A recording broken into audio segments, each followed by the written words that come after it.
Dengan waktu, oke, terima kasih. Dengan ini, langkah-langkah pembelajaran. Tolong dipahami di sini ada 2 menit, ada 6 menit, dan ada 2 menit. Itu total waktu 10 menit saja, Bapak dan Ibu. Jadi, macam kalau guru itu dikasih panggung luar biasa, 2 jam full pun bisa. Nah, tapi pada micro teaching kita, kesempatan saat ini itu hanya 10 menit saja yang perlu Bapak Ibu buat rancangan kegiatannya. Pak Ahmad tidak akan terlalu dalam membahas tentang rancangan pembelajaran karena tak bisa mengajarkan ikan berenang. Pada kenyataannya kawan-kawan atau teman-teman semua sudah paham tentang rancangan pembelajaran. Itu yang pertama. Yang kedua, Bapak dan Ibu dalam penguploadan data, ketika sudah diupload datanya, maka tinggal tunggu lagi. Tunggu notifikasi berikutnya dari SIM PKB. Ketika sudah ada notifikasi berikutnya, maka akan ada bentuknya seperti ini. Pak Ahmad izin berbagi layar kepada Bapak dan Ibu semua. Oke, cukup anggukan kepala bila Pak Ahmad sudah terlihat share screen-nya ya. Ini simulasi mengajar Bapak dan Ibu. Ini ada di internet. Bantuan SIM PKB, Books, Panduan Guru Penggerak. Nanti insya Allah akan kami bagi semua materi yang dipresentasikan pada saat ini. Setelah penguploadan rancangan pelaksanaan pembelajaran, maka di SIM PKB Bapak dan Ibu ada notifikasinya, tentunya seperti ini. Nah, ini dari sananya ya, Maria Magdalena. Dia di sini. Terus di sini langkah-langkah seleksi tahap 2 calon pendidik peserta pendidik guru penggerak, set jadwal, tinggal diklik, maka kita akan tahu nih kita berada di, Pak Ahmad besarkan biar lebih terlihat jelas lagi, akan berada di hari apa dan tanggal berapa dan di jam berapa. Itu sudah ditentukan oleh kementerian melalui SIM PKB.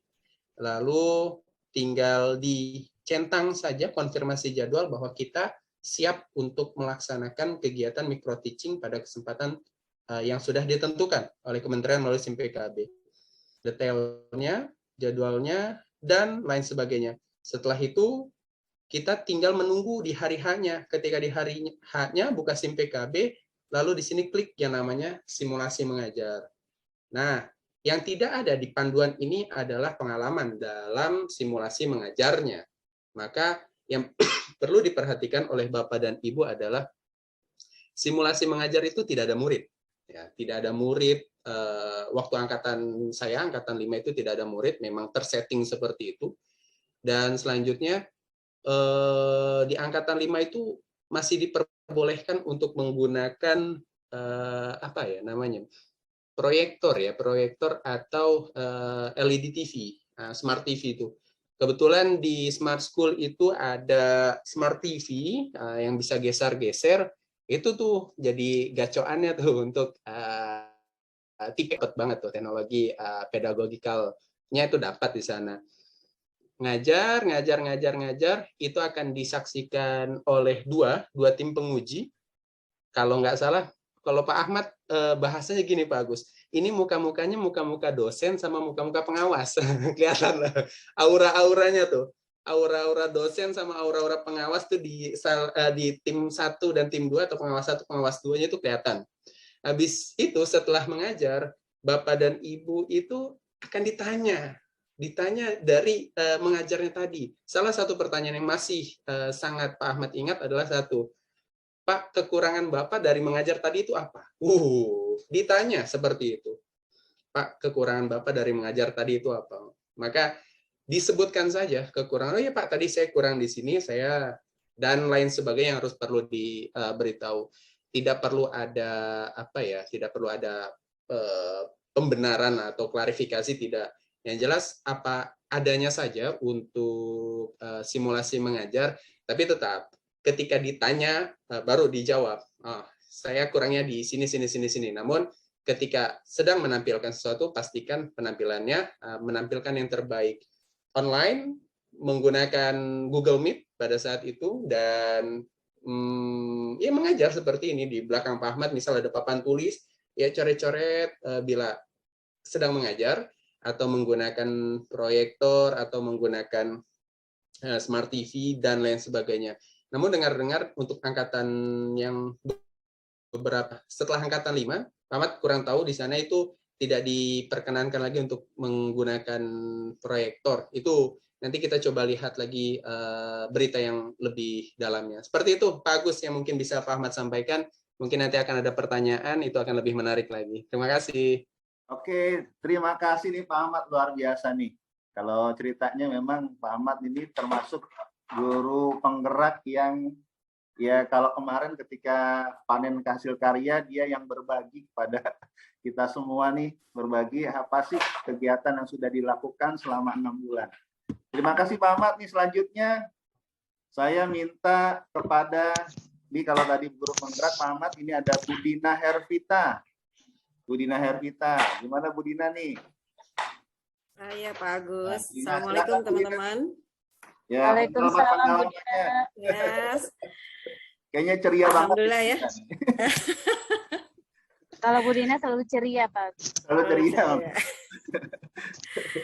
Ya baik teman-teman semua ya. Untuk PGP ini adalah kalau menurut saya satu loncatan besar ya untuk kita. Ya, dimana kita sebagai guru ini mengupdate diri kita yang sebenarnya gitu, bukan hanya kompetensinya yang akan kita upgrade, begitu pula juga dengan karir ke depannya gitu teman-teman. Jadi memang harus kita pahami mengapa sih kita harus submit segera gitu, submit segera persyaratan dari CGP atau PP. Ya, karena waktunya tinggal 2 hari lagi nih teman-teman ya. Bagi yang belum upload, segera upload gitu. Tadi sudah mungkin teknisnya itu sudah diberikan oleh Pak Ahmad ya, dengan gamblang seperti itu. Nah, selanjutnya setelah melakukan segera submit gitu teman-teman ya. Tapi sebelum Pak Ahmad mengenai teknis, ada satu hal yang penting nih teman-teman dari semuanya itu, yaitu motivasi kita apa. Motivasi kita itu ikut CGP atau PP itu apa sih sebenarnya gitu ya. Pak Agus bisa bantu saya share-nya?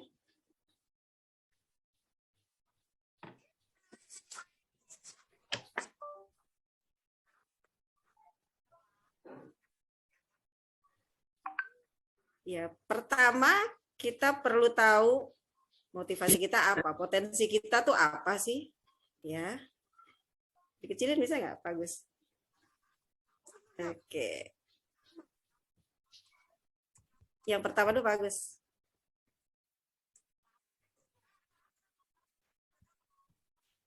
Ya, ini guru seperti apa sih yang Anda inginkan? Ya, seperti kita ketahui bahwa ini adalah regulasi dari dinas, bahwa regulasinya saat ini adalah mengenai program guru penggerak. Yang saya bilang tadi ini adalah loncatan besar untuk kita. Ya, dimana kalau kita tidak mengikutinya sekarang, kapan lagi gitu? Kenapa? Karena angkatan kita sampai 14 nih teman-teman nih untuk tahun ini gitu. Sekarang sudah angkatan 9 dan 10. Dan itu berdekatan, apalagi nanti deadline-nya tuh cepat ya. Deadline-nya tuh cepat sekali gitu. Nah, bagi teman-teman yang belum ya segera diajak untuk mengikuti. Ya, ini adalah salah satu motivasi. Apa sih guru seperti apa sih yang Anda inginkan sebenarnya ke depannya? Apakah guru yang zona nyaman, pengennya ya udah nggak usah ikut gitu kan? Atau guru seperti apa sih? Nah, itu harus motivasi dari diri. Ya, awalnya adalah dari diri kita sendiri. Oke, next, Pak. Nah, ini adalah hal yang penting. Tulislah satu mimpi Anda sebagai guru. Kira-kira kalau boleh tahu nih, coba deh tulis di kolom komentar ya, biar kita bisa lihat nih. Apa sih mimpinya nih sebagai guru nih? Yuk kita ramaikan. Diketik nih, apa sih mimpi sebagai guru nih? Tulislah satu mimpi Anda sebagai guru tuh apa mimpinya? Apa ingin anak didiknya pintar? Atau apa ya? Atau bisa lebih, oh ya ini ada nih, dikenang oleh murid, dikenang oleh siswa. Yang dikenang apanya nih? Iya, mudah-mudahan yang positif yang dikenang ya. Kemudian juga yang berkesan. Jadi guru yang berkesan untuk murid. Ya, guru yang berkesan itu seperti apa ya? Oke, terus guru yang menginspirasi banyak oleh murid ya. Guru yang berhasil menghantarkan muridnya lebih sukses. Ini luar biasa nih Pak nih. Kita bisa lihat motivasinya yang wow ini ya. Oke, terus apa lagi nih? Guru yang bermanfaat, guru yang digugu dan ditiru. Ya, menjadikan pendidikan Indonesia lebih maju. Ini juga wawasannya luar biasa ini ya. Kemudian juga ada memiliki peserta didik yang memiliki karakter baik, guru yang dirindukan, guru yang sukses secara profesional dan mapan secara finansial. Wah, ini dalam nih kayaknya, Pak. Ya. Nah, ini banyak sekali nih motivasi-motivasinya, saya rasa cukup ini ya kalau untuk melanjutkan lebih lanjut ke PGP gitu nggak? Benar nggak Pak Agus? Berarti basicnya udah dapet nih sebenarnya, ya nggak? Nah, itu jadi jangan pertanyakan lagi alasannya. Ya, kalau sudah tahu seperti ini, oke kita lanjutkan step berikutnya. Ayo Pak Agus.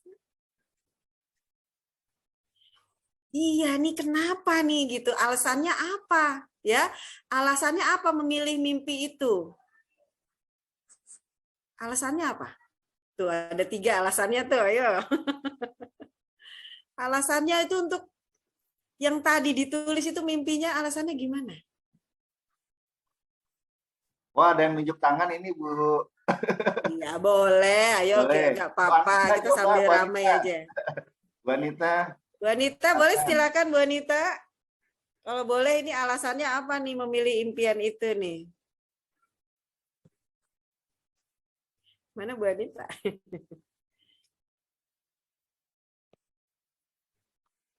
Oke, alasannya gimana nih? Mungkin malu. Nah, mungkin malu ya. Ya boleh juga sih di dalam hati aja boleh lah. Alasannya pokoknya pasti setiap orang punya alasan untuk memilih mimpi itu. Kan kita berdasarkan mimpi awalnya nih. Gitu ya. Contoh misalnya saya waktu ikut PGP itu alasannya apa? Pertama, saya perlu upgrade. Gitu. Kenapa? Karena goal saya itu saya mau jadi guru yang profesional. Yang tadi juga ada lagi guru yang good finansial misalnya. Ini adalah salah satunya bisa menjadi alasan. Ya. Oke, next Pak. Nah, saya tanya lagi nih. Kapan sih waktu yang tepat mewujudkannya itu, mimpinya itu tadi? Katanya mau jadi guru profesional, guru yang dirindu muridnya, guru yang digugu dan ditiru. Itu kapan waktu yang tepat mewujudkannya itu? Kapan? Harus ada waktunya ya. Waktunya 1 minggu ke depan, misalnya bulan Januari, bulan Februari, itu adalah waktu ya. Kalau untuk dreams, goal, ya itu harus ada waktu yang tepatnya kapan. Jadi mimpi kalau nggak ada waktu yang kita tentukan, itu sama juga kita apa ya, cuma ini, bayangan kosong gitu loh. Ya pepesan kosong ibaratnya, nggak ada yang kita kejar kalau kayak gitu. Akhirnya balik lagi ke yang semula. Jadi kita nggak ada peningkatan kalau waktunya itu kita tidak tentukan. Ya kalau menurut saya nih pribadi, bahwa PGP adalah waktu yang tepat untuk mewujudkannya. Mau kapan lagi? Ya, mau kapan? Sekarang? Oh, saya masih punya anak kecil misalnya, begitu ya? Oh, saya masih, benar nggak Pak Agus? Banyak nih. Masih punya anak kecil, masih capek, kemarin PPG baru selesai. Terus alasannya apa lagi? Takut ya, takut repot, takut. Banyak ketakutan-ketakutan yang ada di diri kita. Tugasnya banyak Bu kali Bu. Nah, tugasnya banyak, ngelihat kayaknya kok tugasnya banyak banget sih. Sedang Sepertinya kuliah, nggak bisa. sedang kuliah katanya. Ya, adanya kita saat ini adalah hasil keputusan-keputusan kita. Benar nggak Pak Agus? Ya, kalau misalnya keputusan kita pada saat ini karena kita sudah memutuskan waktu itu ikut PPG adalah waktu yang tepat, maka kita ada di sini untuk sharing. Ya, teman-teman bisa melihat kami ini seperti apa, teman-teman bisa lihat progresnya. Nah, kemudian nih, waktu yang tepat juga. Nah, sekarang bagaimana? Ayo Pak, next Pak. Bagaimana sih caranya? Bagaimana cara mewujudkan mimpi itu adalah kendaraan kita. Kendaraan kita mewujudkan mimpi itu. Ya, kegiatan kita mimpi menjadi guru yang seperti apa yang kita inginkan adalah harus ada kendaraannya. Gitu. Contoh nih, misalnya saya pengen jadi penulis nih misalnya. Ya. Kendaraannya apa ya? Kendaraannya saya ikut pelatihan-pelatihan premium misalnya. Itu adalah kendaraannya. Bagaimana saya mewujudkan menjadi guru profesional? Sama, saya juga punya mentor yang profesional juga. Itu juga adalah kendaraan. Nah, PGP juga adalah kendaraan untuk mewujudkan itu, teman-teman. Mau kapan lagi? Mau keburu disalip sama yang lain ya? Waktu itu terus berjalan dan nggak bakal balik lagi, teman-teman. Ya, guru-guru yang tidur, nggak usah pikirkan guru-guru yang tidur. Kita pikirkan adalah guru kita sebagai guru yang memiliki mimpi masa depan. Ya, baik terhadap pribadi, baik terhadap lingkungan kita, baik terhadap sekolah maupun masa depan kita, teman-teman. Gitu. Nah, itu kendaraannya saat ini yang paling dekat dengan kita adalah PGP, teman-teman. Next, Pak. Ya, jadi keputusan Bapak Ibu nih sekarang ya akan menentukan Bapak Ibu nih di masa depan, gitu. Taklukkan ketakutan yang ada nih. Takut nih teman karena kayaknya ribet banget sih, gitu ya. CGP banyak banget sih karena tugas-tugasnya dan sebagainya. Ya, karena tidak dihadapi. Nah, sekarang kalau yang alumni sudah menghadapi dan mereka selesai tepat waktu gitu. Mereka bisa, kenapa kita enggak? Sama-sama makan nasi. Kan begitu? Ya? Nah, seperti itu teman-teman. Oke, Pak, cukup Pak ini. Terima kasih. Ya, jadi kesimpulannya teman-teman, bagaimana tadi meng-create RPP yang cuma 10 menit durasinya, teman-teman tetap bikin seperti biasa, ya. Kemudian juga media-media belajarnya itu langsung, kalau saya waktu itu tuh langsung diterapkan di papan tulis yang di belakang kita, ya. Tinggal kita jelasin aja. Ingat durasinya cuma 10 menit, teman-teman. Gitu. Durasi 10 menit itu mulai dari awal, teman-teman ya, mulai dari sapa salam sampai penutup. Itu cuma 10 menit. Gitu. Nah, RPP yang 10 menit itu banyak sekali. Di SIM PKB itu banyak sebenarnya, teman-teman tinggal klik aja. Contoh misalnya kalau mau pakai RPP saya, ada namanya RPP Dina Hervita, itu pasti keluar nanti RPP yang 10 menit. Gitu. Ya. Nanti keluar, teman-teman bisa download atau mungkin yang lainnya bisa. Gitu. Nah, pesan saya untuk esai itu kita berdasarkan pengalaman sendiri, nggak akan sama satu dengan yang lain.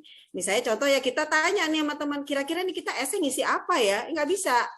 Harus dari diri sendiri dan itu terstruktur, teman-teman. Itu kayak best practice modelnya. Mulai dari latar belakangnya apa, gitu loh. Terus kemudian ceritakan inovasinya apa. Ingat ya, Ibu Bapak menjual diri di sini.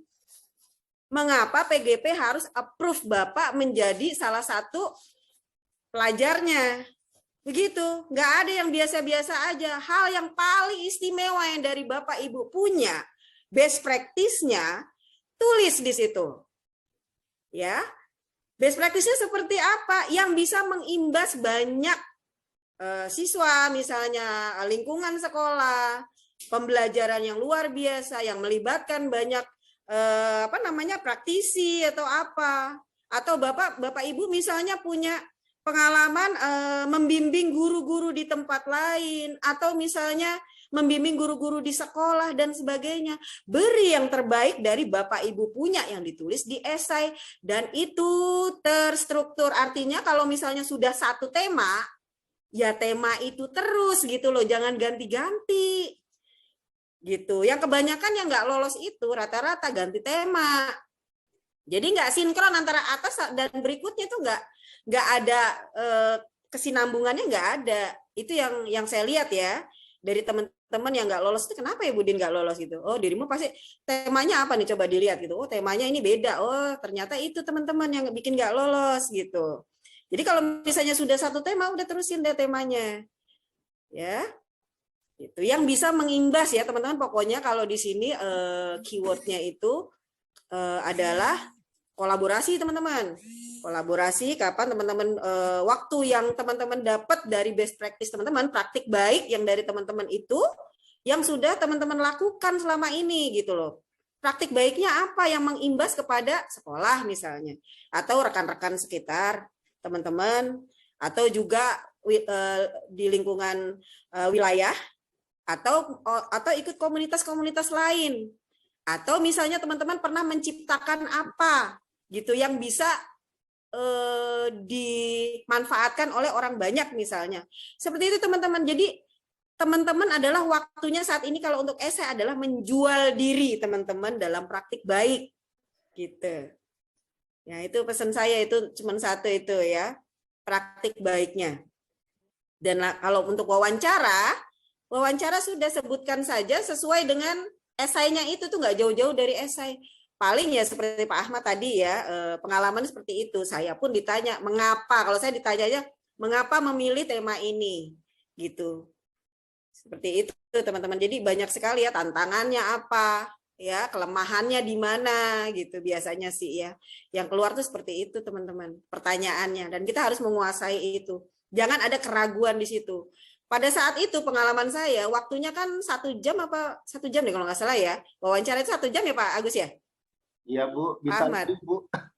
1 jam gitu kan ya. Bisa lebih. Tetapi saya cuma 25 menit waktu itu. Saya juga bingung, padahal sama seperti Bu Dasni yang salah pencet ya. Saya akhirnya ke PP gitu kan.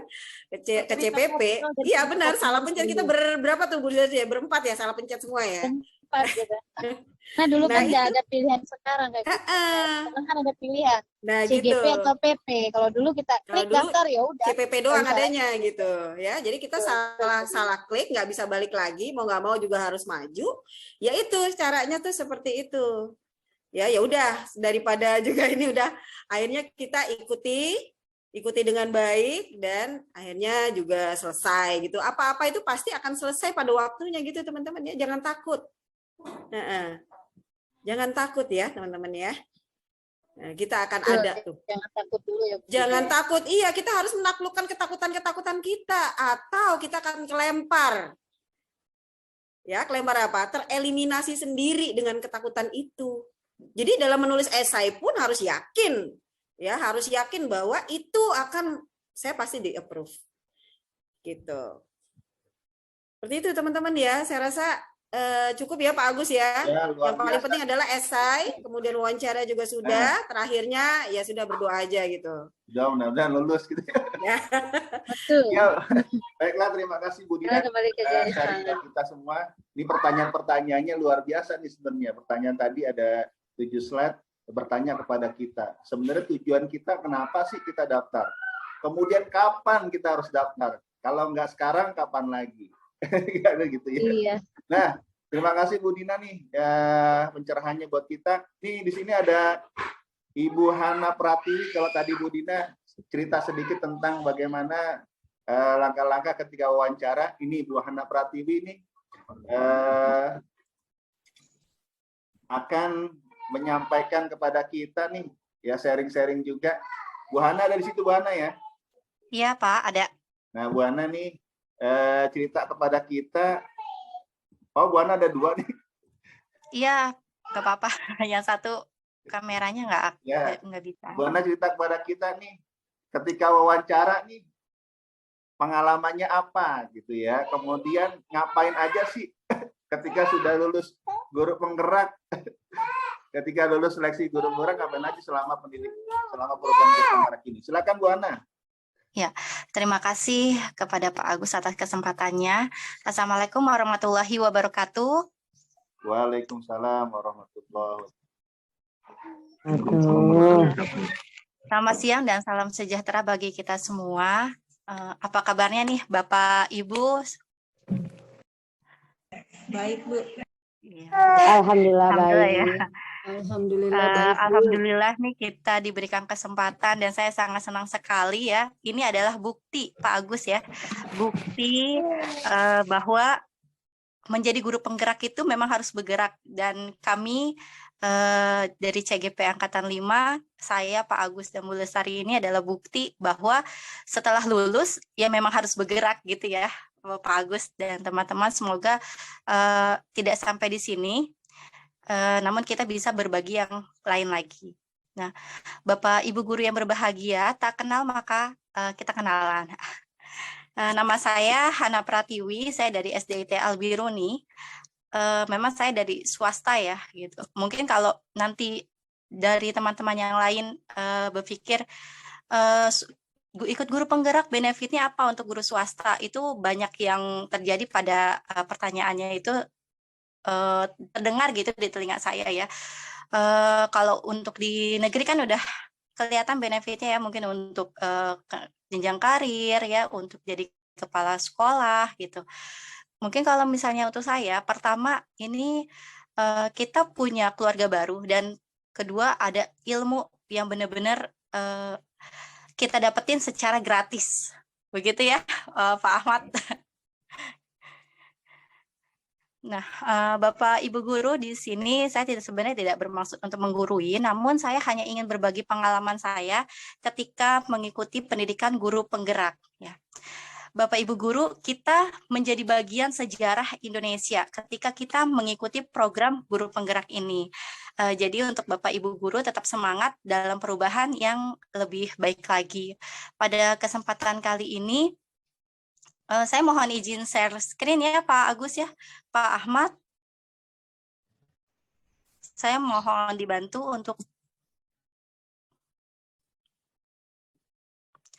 untuk ada tips and trick dari saya, penulisan esai dan wawancara. Mungkin tadi sebagian sudah dijelaskan dan diberitahukan oleh Bu Dasni, ya, Pak Ahmad dan Bu Diah.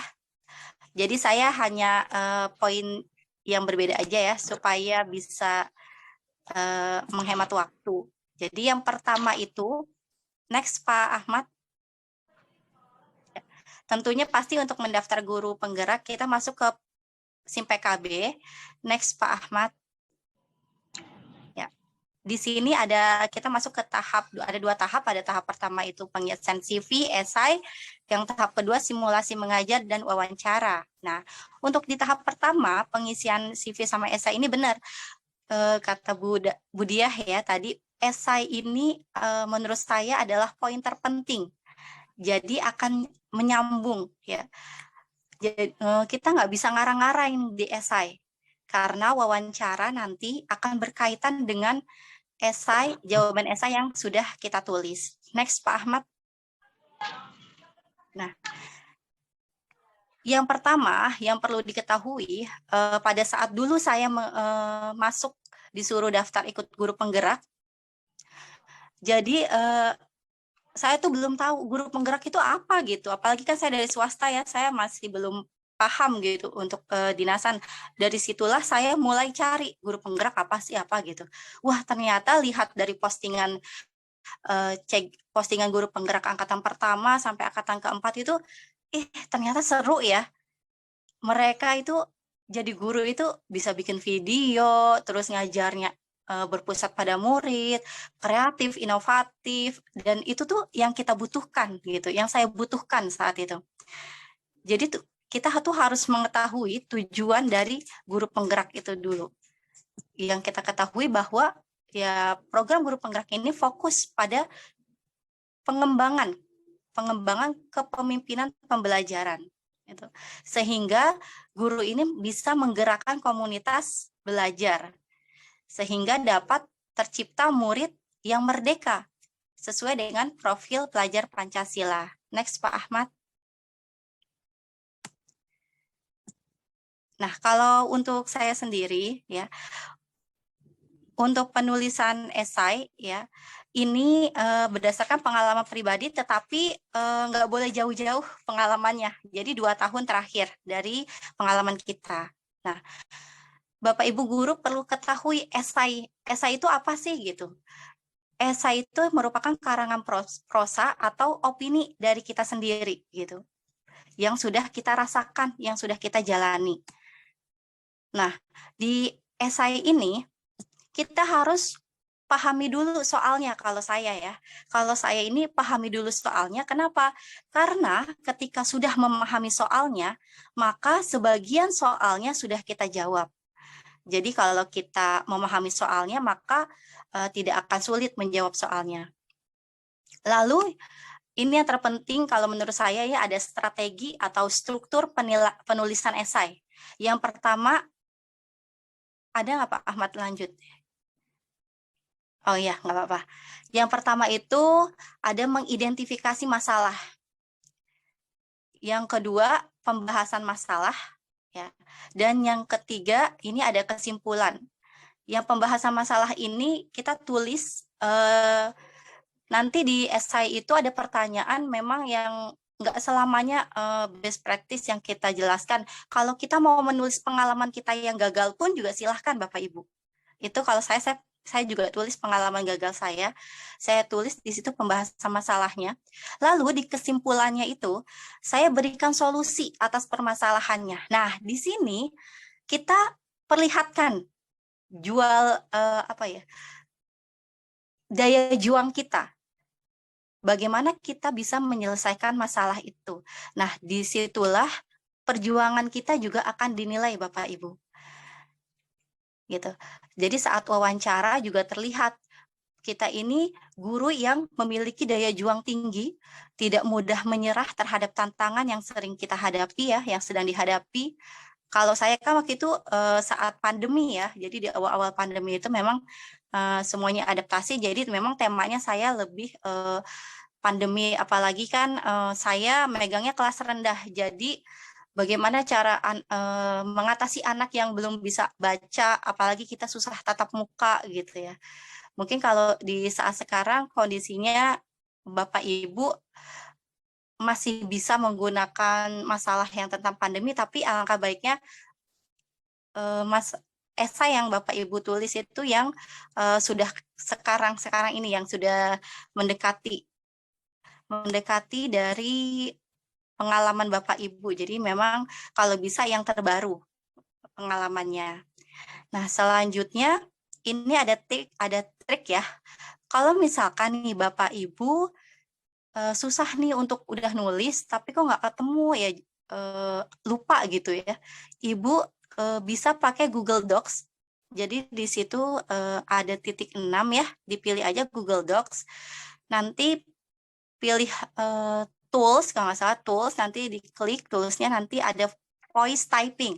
Nah, Bapak Ibu bisa tuh setelah Bapak Ibu lihat semua pertanyaan yang ada di esai, Ibu bisa pindahkan ke Word dulu, terus pakailah voice typing. Ibu bisa ngomong dulu, bisa bicara. Nanti setelah itu bisa diperbaiki tulisannya, komanya, titiknya, ya, tata bahasanya bisa diperbaiki. Kalau itu Bapak Ibu agak susah atau agak untuk mempercepat atau mempermudah mengerjakan esai. Nah, selanjutnya tadi sudah dijelaskan oleh Bu Dasni ya, kalau misalnya menulis esai itu memang ada batas waktunya. Jadi kalau misalkan Bapak Ibu agak lama menulis esainya di online di SIM PKB, maka akan hilang ketika ada muat ulang gitu. Next Pak Ahmad. Nah, ini adalah pengalaman saya di pendidikan guru penggerak ya. Tentunya di sini ada pendampingan individu. Kebetulan saya didamping pengajar praktiknya Pak Tatang ya. Dan di sini ada lokakarya, ya. Terus ada elaborasi sama ruang kolaborasi yang akan Zoom meeting ya, Google Meet ya.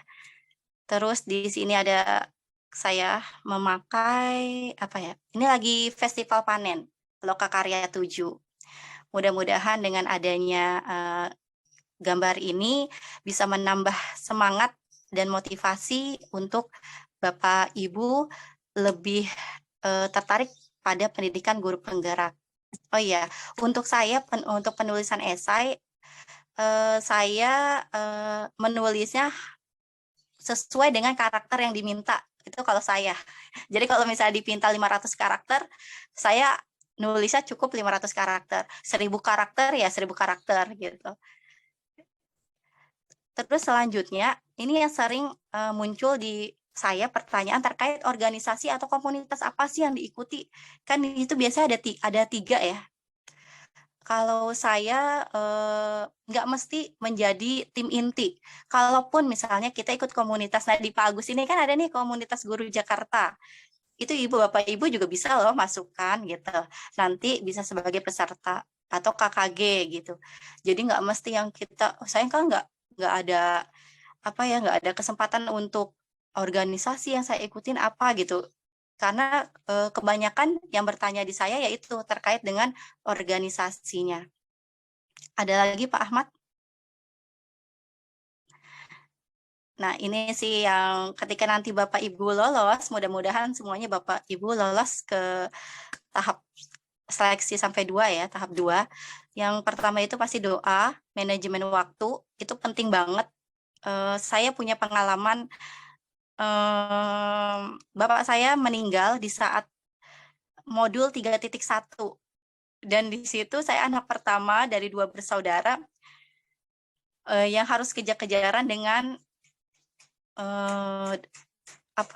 lini masanya ya, tenggang waktu pengumpulan tugas. Jadi benar-benar butuh komunikasi pada keluarga, kepala sekolah, fasil, PP, rekan guru, ya, wali murid, serta admin SIM PKB-nya nanti ada ya. Jadi nanti ketika kita menemui masalah-masalah atau masalah keluarga atau apa ya yang membuat kita terkendala, itu bisa dikomunikasikan Bapak Ibu sebenarnya. Namun perlu diketahui juga bahwa manajemen waktu harus kita lihat. Makanya mengikuti guru penggerak ini kalau bisa jangan sampai menunda-nunda kerjaan gitu. Tadi saya lihat ada pertanyaan apakah nanti ganggu tupoksinya gitu. Sebenarnya tidak sama sekali, asal kita tahu manajemen waktu. Nanti di saat lokakarya 0, orientasi, akan didampingi kepala sekolah. Nah, di situ juga nanti akan ada pembahasan dengan kepala sekolah bagaimana nanti kalau misalnya kita sudah mengikuti guru penggerak selama 6 bulan gitu. Terus pastikan jaringan internet, dan ketika nanti saat pendidikan guru penggerak menemukan kesulitan atau hambatan tentang mempelajari modul, carilah referensi Bapak Ibu. Sekarang alhamdulillah referensi sudah banyak sekali di YouTube ya. Kalau dulu kan masih angkatannya sedikit ya, kalau sekarang ditambah dari angkatan 5, saya lihat banyak teman-teman yang taruh tugasnya di YouTube gitu. Nah, apa sih manfaat PGP ini? Tentunya menambah keluarga ya, menambah teman, terus mengubah pola pikir dan meningkatkan kompetensi ya. Jadi motivasi saya pun mengikuti guru penggerak, saya ingin keluar dari zona nyaman gitu. Dan wadahnya diberikan yaitu melewati pendidikan guru penggerak. Terima kasih kepada teman-teman dan Pak Agus atas kesempatannya. Saya berdoa semoga kita semua bisa maju bersama menuju pendidikan dan menciptakan murid-murid yang sesuai dengan profil pelajar Pancasila. Dari saya cukup sekian, semoga bermanfaat. Assalamualaikum warahmatullahi wabarakatuh. Waalaikumsalam warahmatullahi wabarakatuh. Wah, nih luar biasa juga nih Bu Hana nih. Kita ketemu dengan Bu Hana di Lokakarya ke-6 ya? 7. Enggak, 7 apa 6 ya? Iya, saya itu Pak Agus ini orang yang sangat welcome sekali Bapak Ibu gitu. Jadi baru pertama ketemu aja kayak udah kenal lama banget. Jadi sangat bersyukur ketemu sama Pak Agus. Ya, sayang cuma sekali Pak ketemunya. Oh, sekali. Ya, terima kasih Bu Hana. Iya kan, di Lokakarya 6. Sudah memberikan sharing kepada kita nih. Jadi memang tadi yang memang tersentak juga saya nih. Kalau sekolah negeri, guru-guru negeri mungkin sudah dipagari undang-undang ya, ada peraturannya bahwa ketika lulus atau mendapatkan sertifikat guru penggerak akan jadi kepala sekolah, pengawas, kemudian jabatan di dinas dan sebagainya. Nah, memang nih buat guru-guru swasta, ini Bu Ana memberikan motivasi kepada guru-guru swasta bahwa yang namanya ketika menjadi guru penggerak itu mungkin banyak hal yang bisa kita dapatkan. Tadi Bu Ana menyebutkan banyak teman dan sebagainya. Ilmunya yang paling penting memang Bu Ana. Oke Bu Ana, terima kasih atas sharingnya. Ini ada satu lagi nih Bapak Ibu yang guru penggerak juga yang luar biasa, yaitu Ibu Lestari. Nah, Ibu Lestari Pujiati nih. Kayaknya tadi jaringannya agak bermasalah, tapi kita coba nih Bu Lestari untuk bercerita kepada kita nih. Setelah ini Pak Tatang, kemudian langsung ada tanya jawab nih. Silakan Bu Lestari, sudah bagus jaringannya?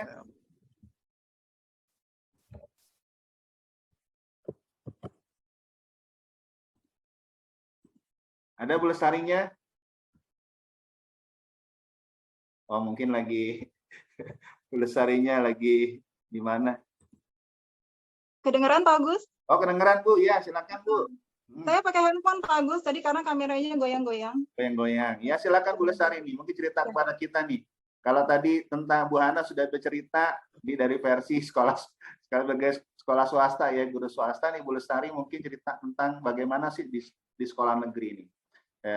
Pengalaman ketika wawancara dan juga ketika program guru penggerak ya pelaksanaannya. Tadi ada foto-fotonya. Mungkin Bu Lestari ada foto juga nih. Atau ngomong aja langsung. Saya ngomong aja ya Pak Agus ya. Ngomong aja ya, silakan Bu Lestari ya. Kebetulan dapat yang terakhir, jadi kayaknya saya tinggal merangkum aja nih dari teman-teman CGP yang sudah berbicara tadi. Ya, silakan. Ya. Baik, bismillahirrahmanirrahim. Assalamualaikum warahmatullahi wabarakatuh. Ya, salam dan bahagia ya. Selamat siang Bapak Ibu guru semuanya, baik yang ada di Jakarta maupun yang ada di luar Jakarta, juga Bapak Ibu PP dan rekan-rekan CGP Angkatan 5, mudah-mudahan kita selalu dalam keadaan sehat walafiat dan tetap bahagia dimanapun kita berada. Senang sekali saya bisa berada di tengah-tengah Bapak Ibu hebat ini untuk berbagi atau sharing mengenai pengalaman pada saat mengikuti seleksi calon guru penggerak Angkatan 5. Pak Agus, maaf suara saya kedengeran nggak? Terdengar Bu, jelas. Ya. Nah, kebetulan calon guru penggerak Angkatan 5 ini merupakan angkatan yang pertama ya di DKI Jakarta. Jadi sekedar berbagi Bapak Ibu, awalnya ada seleksi CGP Angkatan 5 ini, kami di negeri ini mendapatkan informasi langsung dari pimpinan dari Bapak Kepala Sekolah bahwa kami harus mengikuti program guru penggerak. Awalnya sebenarnya saya sudah pernah mendengar tentang program guru penggerak ini, tetapi pada saat itu saya memang belum merasa tertarik sama sekali di Pak Agus. Karena informasi yang saya dapatkan itu bahwa guru penggerak itu nantinya akan sibuk, nanti keluar-keluar terus, bahkan sempat ada juga nih pertentangan di keluarga nih, udah kamu jangan ikut guru penggerak, nanti kamu keluar rumah terus, karena masih punya anak kecil, begitu awalnya. Kemudian tugas-tugasnya banyak ya, kemudian nanti membagi waktu dengan pekerjaan di rumah, di sekolah itu akan sulit. Nah pada saat itu, belum ada keinginan untuk menjadi calon guru penggerak. Nah, tapi ada instruksi bahwa kami harus mengikuti seleksi guru penggerak, dan saya disuruh mendata pada saat itu siapa-siapa saja guru yang usianya di bawah 50 tahun. Nah, termasuk saya. Ketika mendapatkan tugas untuk mengikuti calon guru penggerak, maka saya menerima tugas itu dengan sebaik-baiknya. Jadi Bapak Ibu, tips yang pertama ketika mengikuti calon guru penggerak itu adalah niat. Walaupun awalnya kita diminta oleh pimpinan, tapi diusahakan tidak menjadi sebuah keterpaksaan. Ketika menjadi sebuah keterpaksaan, maka kesananya akan sulit untuk dijalankan. Pada saat itu, walaupun awalnya ini merupakan sebuah perintah, saya jalani dengan sungguh-sungguh. Jadi niatnya saya ubah, ya udah saya mau coba ikut guru penggerak. Justru ingin tahu sebenarnya program guru penggerak ini seperti apa sih? Apakah seperti yang diceritakan oleh orang-orang atau bagaimana? Justru di situ saya menjadi penasaran. Nah, Bapak Ibu kebetulan saya ini satu sekolah dengan Pak Agus nih. Jadi Pak Agus ini malahan sudah mendaftar sebagai PP ya. Dan Pak Agus ini merupakan salah satu motivator saya juga Bapak Ibu ketika akan mengikuti seleksi calon guru penggerak. Nah, tadi yang pertama niat ya Bapak Ibu kita perbaiki lagi. Kemudian yang kedua kita buka SIM PKB kita, lalu di situ kan diminta upload berkas. Ya, berkas-berkas kita upload, biodata dan juga surat rekomendasi dari kepala sekolah. Nah, kemudian setelah mengupload tugas, mengupload berkas,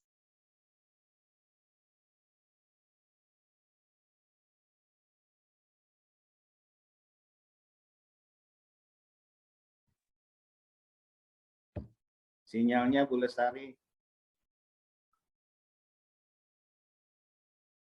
Pahami dulu, benar tadi kata Bu Hana ya, kata Bu Hana, pahami soalnya dulu.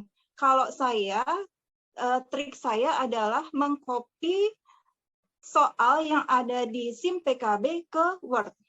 Jadi di situ saya baca-baca lagi, jadi saya buat offline dulu Bapak Ibu. Saya baca ini maksudnya apa, lalu saya tulis jawabannya juga di Word. Jadi tidak langsung di SIM PKB-nya. Karena pernah kejadian ketika kita sudah mengisi, lalu kita agak blank gitu ya, apalagi yang mau kita isi, itu hilang, tidak tersimpan, atau tidak tersimpan. Makanya saya tuangkan dulu di dalam Word. Keuntungannya, menyalin soal di Word itu yang pertama kita jadi bisa lebih lama memahami, kemudian kita menulis jawaban di Word itu dijadikan sebagai arsip karena pada saat wawancara ternyata pertanyaannya itu tidak jauh daripada soal yang ditanyakan pada saat pengisian esai.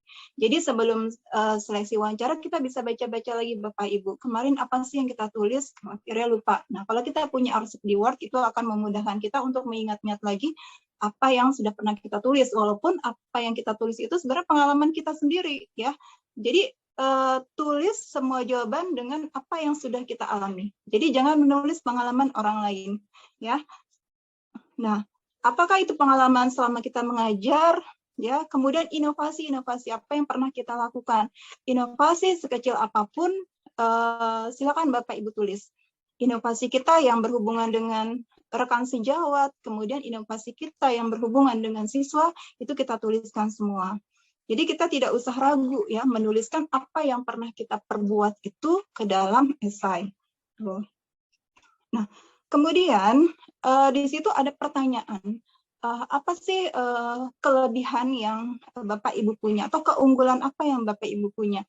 Kadang-kadang kita sungkan ya untuk menuliskan apa sih kelebihan kita, punya nggak sih kita kelebihan, tetapi kita tidak usah sungkan menuliskan itu Bapak Ibu. Kita tuliskan saja apapun yang kita anggap sebagai kelebihan, apakah kita orangnya suka berbagi ilmu atau suka berdiskusi dengan teman atau pengalaman pernah menjadi mentor bagi guru lain, kita tulis saja sebagai kelebihan.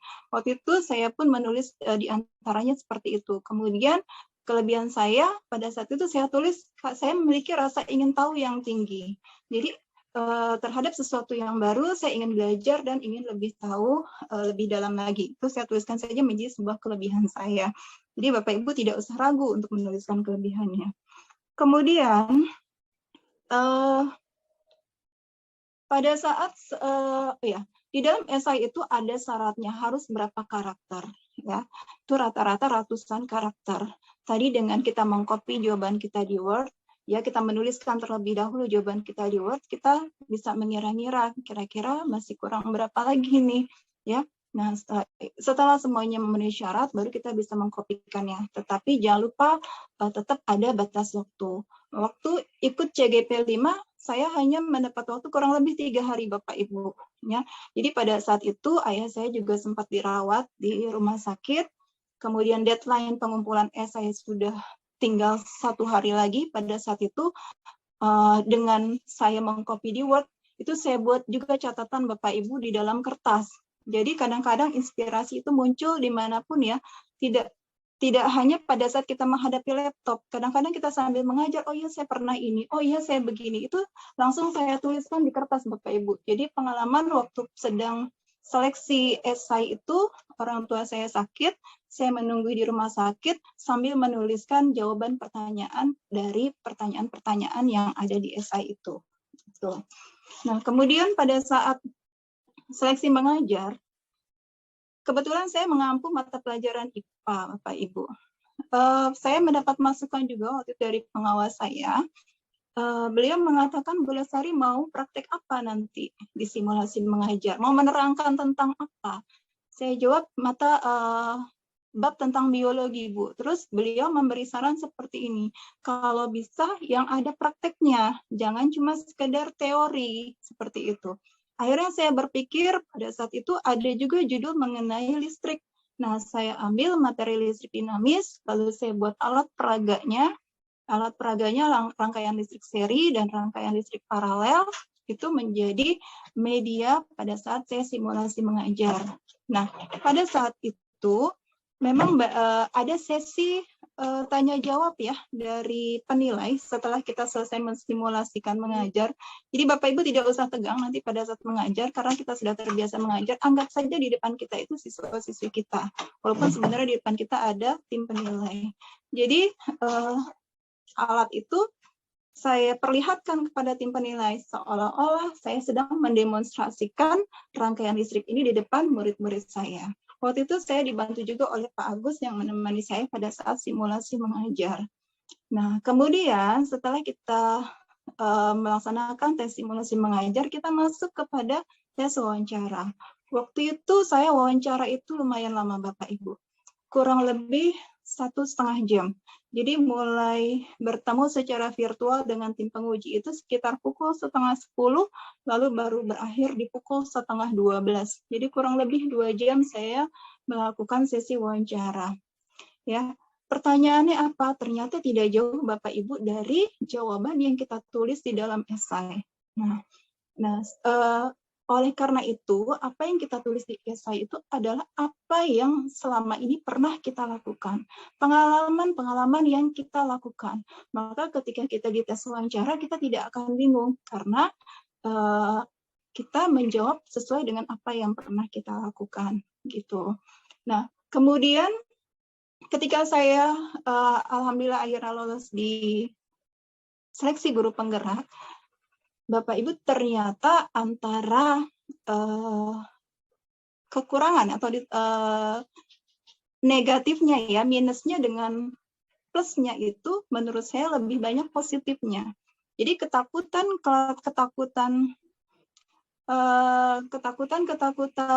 yang selama ini saya dengar itu tidak terbukti, bukan tidak terbukti secara artinya kita memang dituntut untuk mengerjakan banyak tugas, ada deadline, tetapi ilmu yang kita dapat dari pendidikan guru penggerak itu ternyata sangat-sangat bermanfaat dan itu bisa langsung diterapkan pada saat kita mengajar. Jadi banyak sekali refleksi-refleksi saya yang ternyata selama ini kita mengajar belum benar Bapak Ibu. Kita udah bertahun-tahun mengajar, ternyata ada kekeliruan di situ. Nah, di program guru penggerak ini, alhamdulillah ini menjadi salah satu tambahan ilmu. Dan juga selain program-program yang berhubungan dengan kita sebagai guru, di pendidikan guru penggerak juga diberikan materi-materi tentang bagaimana pengelolaan sekolah. Dan ternyata itu sangat bermanfaat sekali. Kebetulan saya berada di tim manajemen bersama dengan Pak Agus. Apa yang saya dapat di program pendidikan guru penggerak itu bisa langsung diaplikasikan ke dalam program-program sekolah. Jadi kami buat program-program sekolah sampai sekarang setelah lolos, apa yang menjadi program yang berpihak pada murid kemarin di bab atau modul 3 itu kami laksanakan di sekolah, tentu saja dengan dukungan dari kepala sekolah. Mungkin itu saja Pak Agus, sedikit pengalaman saya mengenai keikutsertaan dalam seleksi calon guru penggerak. Terima kasih dan mohon maaf apabila ada kekurangan. Wassalamualaikum warahmatullahi wabarakatuh. Waalaikumsalam warahmatullahi wabarakatuh. Ya, terima kasih Bu Lestari nih. Jadi memang Bu Lestari kalau di sekolah termasuk orang yang sibuk karena sebagai wakil kurikulum. Dan di Bapak Ibu sekalian, Bu Lestari juga sebenarnya ketika mendaftar guru penggerak, pengalamannya di kurikulum 2013 sudah banyak. Dia sebagai guru inti juga, sebenarnya mengajar sebagai mentor juga ya Bu Lestari ya, bagi guru-guru yang di kurikulum 2013. Ya makanya di guru penggerak ini kayaknya sudah lebih siap gitu dibandingkan dengan ya juga Pak Agus, ini baru banget. Ya. Ya kemudian memang Bu Lestari juga nulis sering suka nulis juga nih, nulis buku antologi gitu ya. Ini memang Bapak Ibu sekalian yang di sini ada Bu Dasni juga, memang kalau masalah sibuk nih semuanya pasti sibuk. Bu Dasni dia sebagai sekretaris PGRI, Bu Dasni yang kerjanya rapat-rapat terus. Iya Mas. Pak Tatang juga di sini ada Pak Tatang sebagai mata pelajaran bagi SD nih, terutama bahasa Indonesia. Nih kalau saya ikut pelatihan sama Pak Tatang, jam 3 pagi sudah bangun, kemudian menulis buku.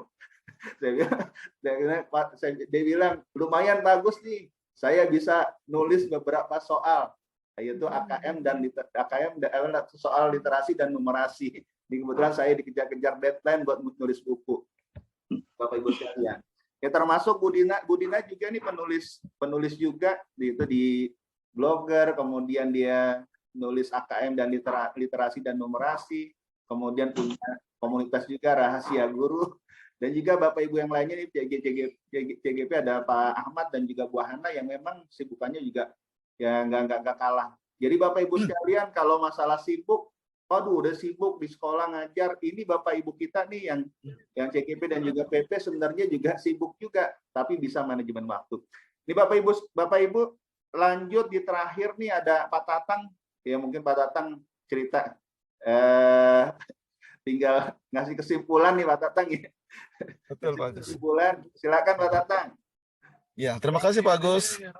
Bismillahirrahmanirrahim. Assalamualaikum warahmatullahi wabarakatuh. Yang terhormat Bapak Agus yang luar biasa. Wabarakatuh. Terima kasih dapat menyatukan kami di sini di kegiatan Zoom ini. Seperti Pak Agus tadi bilang ya, saya tinggal menyimpulkan Pak Agus ya. Tinggal menyimpulkan. Semua tadi saya nyimak ini di jalan nih Pak Agus, ini lagi di kendaraan. Semoga aja nih kuotanya nggak habis ya. Makanya saya ngomongnya cepat-cepat tadi Pak Agus. Ya baiklah. Pak Agus, teman-teman PP, Bu Dina, Bu Dasni, teman-teman CGP ya, ada Bu Lastri, ada Bu Hana, dan ada Pak Ahmad ya. Tadi kalau Bu Hana ini pas memang pendampingan saya kemarin, jadi saya PP-nya, Bu Hana CGP-nya. Jadi kami paham benar bagaimana kegiatan dan kesibukan Bu Hana di sekolah. Baiklah teman-teman, tadi sudah dibahas semua ya, dari mulai bagaimana penguploadan, wawancara, simulasi, sampai ke esai. Ya.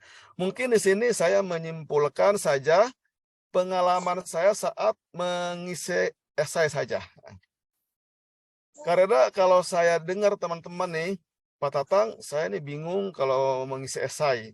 Harus sekian ratus karakter kan. Saya nggak ada bahan apa yang mau saya tulis gitu kan. Sementara saya kan di sekolah hanya guru biasa saja Pak katanya. Hanya guru mengajar sudah katanya gitu.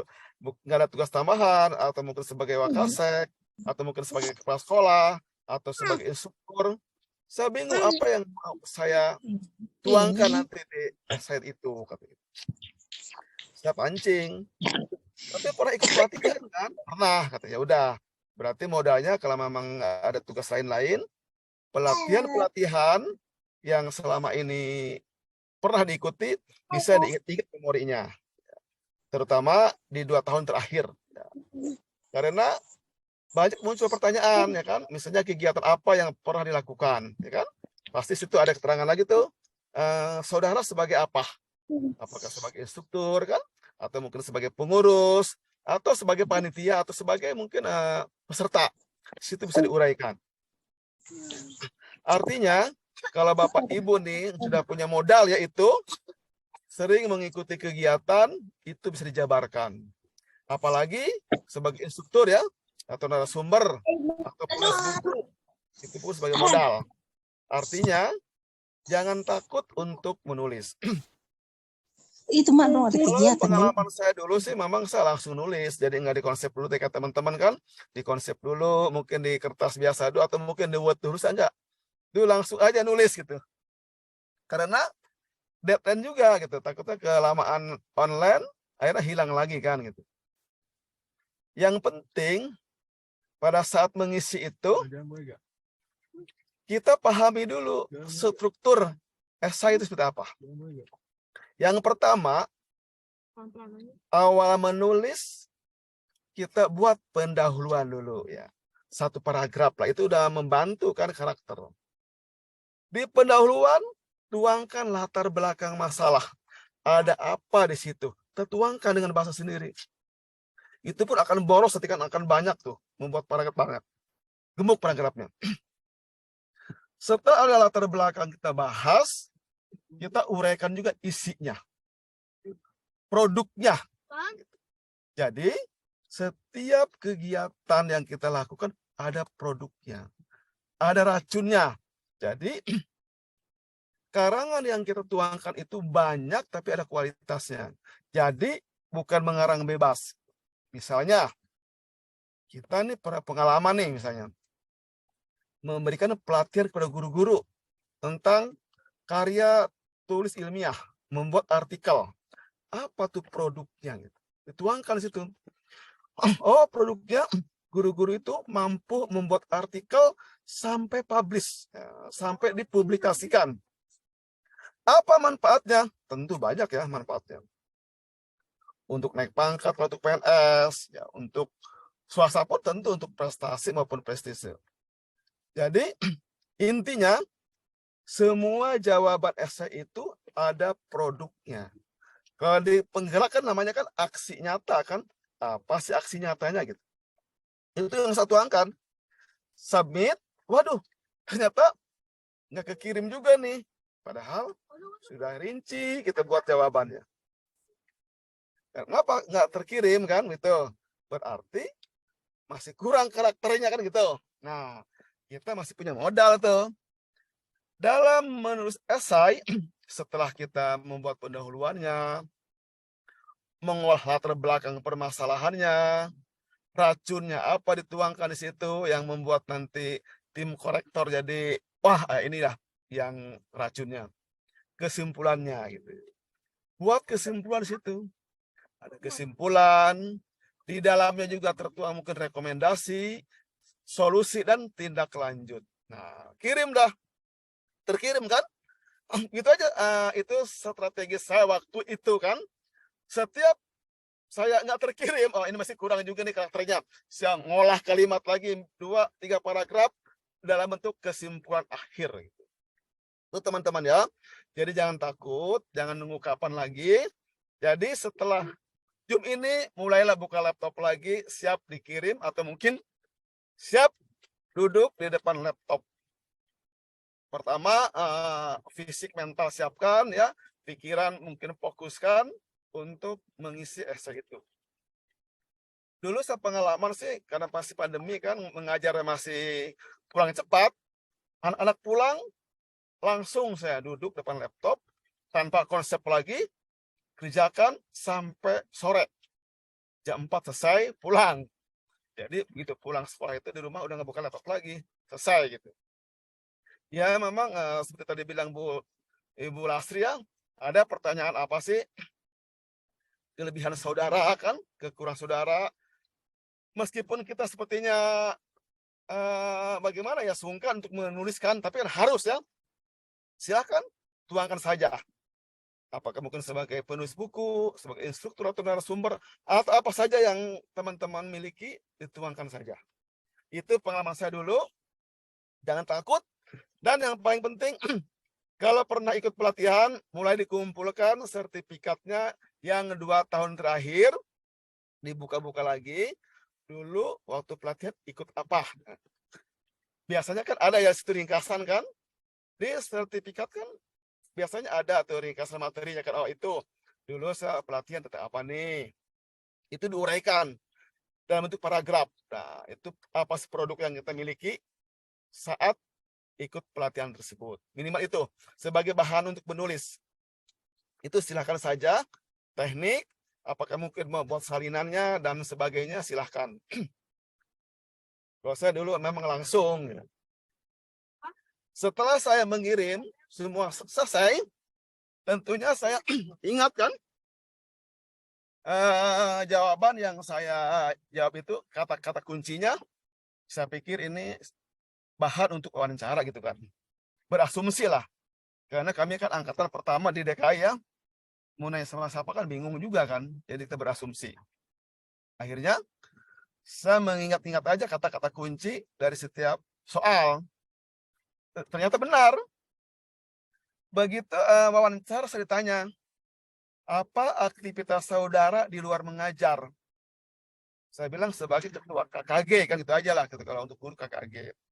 Ketua KKG-nya tingkat apa? Tingkat gugus, tingkat kecamatan, atau tingkat kota? Saya bilang tingkat nasional. Saya bilang gitu kan. Oh ya, disebutkan ya apa bukti fisiknya semua, apa prestasinya, sampai umpan baik segala macam dicecer itu. Artinya pada saat saya menulis di esai tadi dikonfirmasi di wawancara tersebut. Artinya karena saya yang nulis kan, ya saya bisa menjawab gitu dari pengalaman tersebut. Yang dikejar waktu itu saya itu sebagai ketua KKG-nya itu waktu itu saya masih ingat. Jadi itu pengalaman saya teman-teman ya, semoga bermanfaat. Jadi jangan takut, selamat mendaftar menjadi CGP dan PP. Itu aja bagus ya. Pasti banyak kekurangan, silakan saja kalau misalnya mau bertanya, nanti kita diskusi di forum tanya jawab. Terima kasih semuanya. Ya, Wassalamualaikum warahmatullahi wabarakatuh. Waalaikumsalam. Ya, terima kasih Pak Tatang yang luar biasa nih. Memang kalau Pak Tatang langsung nulis kalau di esai ini beda dengan yang lainnya mungkin. Karena memang pengalaman saya lokakarya dengan Pak Tatang, selesai lokakarya, selesai juga laporan. Langsung ya? Langsung. Nggak tulis lagi ya? Karena Pak Tatang terbiasa nulis, jadi memang sehari-hari kerjanya nulis. Nulis buku pelajaran, apalagi nih target buku pelajaran untuk SD nih. Pak Tatang kalau Sabtu Minggu kerjaannya keluar daerah. Sehingga nih agak susah nih. Alhamdulillah pada kesempatan sore hari, siang hari ini Pak Tatang bisa hadir. Biasanya kan kalau ini Pak Tatang gimana mengisi webinar? Aduh Pak Agus, saya Sabtu Minggu sibuk, ada kegiatan di luar daerah gitu karena harus presentasi mengenai. Ini bisa di luar juga bagus. Terima kasih Pak Tatang sharingnya ya. Sama-sama bagus. Iya. Oke Bapak Ibu sekalian, ini tadi sudah 6 teman-teman kita nih, rekan-rekan kita, Bapak Ibu CGP dan juga PP, presentasi mengenai sharing-sharing pada kita semua mengenai kegiatan yang sudah mereka lakukan, bagaimana caranya, tips dan triknya agar bisa lulus CGP dan PP. Ini Bapak Ibu sekalian, bagi yang ingin bertanya di sini sebenarnya banyak yang sudah bertanya di chat, tapi sudah dijawab juga. Sebagian sudah dijawab. Mungkin ada yang mau mungkin ada yang belum Pak, ada yang belum dijawab Pak Agus. Ada yang mau jawab? Langsung. Ya, mungkin ini di sini ada yang menunjuk tangan dulu Bu Dasni ya. Bu Irma. Iya, silakan. Bu Irma Devira, silakan Bu Irma. Ya, bismillahirrahmanirrahim. Assalamualaikum warahmatullahi wabarakatuh. Waalaikumsalam warahmatullahi wabarakatuh. Bapak mohon izin, mohon maaf matiin kamera karena kondisinya pakai internet, rumah lagi mati lampu, jadi ngandelin kuota. Mohon maaf sebelumnya. Silakan Bu Irma. Kebetulan saya sudah mendaftar di CGP Angkatan 8. Alhamdulillah di tahap pertama saya sudah lulus. Ini lagi prepare persiapan untuk wawancara dan simulasi. Kemarin mungkin saya sudah sempat bertanya di grup WA teman-teman komunitas guru Jakarta. Masih banyak simpang siur informasi yang saya terima terkait RPP, Pak. Mohon izin, mohon berbagi pengalamannya. Untuk RPP kebetulan yang saya waktu itu lampirkan adalah RPP waktu saya mengikuti kegiatan aktualisasi CPNS. Jadi alokasi waktunya itu adalah untuk 4 hari dikali 35 menit, bukan untuk 10 menit yang ternyata nanti disimulasikan. Saya panik Pak, jujur sampai saat ini pun saya panik, saya bingung gitu. Saya tanya teman saya yang di angkatan 5, kata beliau ada yang bilang boleh diganti dan ada bilang yang tidak boleh diganti. Jadi memang harus sesuai. Tadi Bu Diana juga bilang kalau bisa sealur RPP-nya disesuaikan dengan apa yang sudah dilampirkan. Pertanyaan saya, kalau memang saya harus sesuai dengan RPP yang sudah saya lampirkan, bisa nggak Pak saya edit sedikit untuk nanti misalnya di kegiatannya itu kan kalau 4 hari berarti banyak ya Pak ya RPP yang udah saya buat. Nah, saya mau saya cut tuh mau saya fleksibelin untuk kegiatannya sampai benar-benar bisa mencakup 10 menit.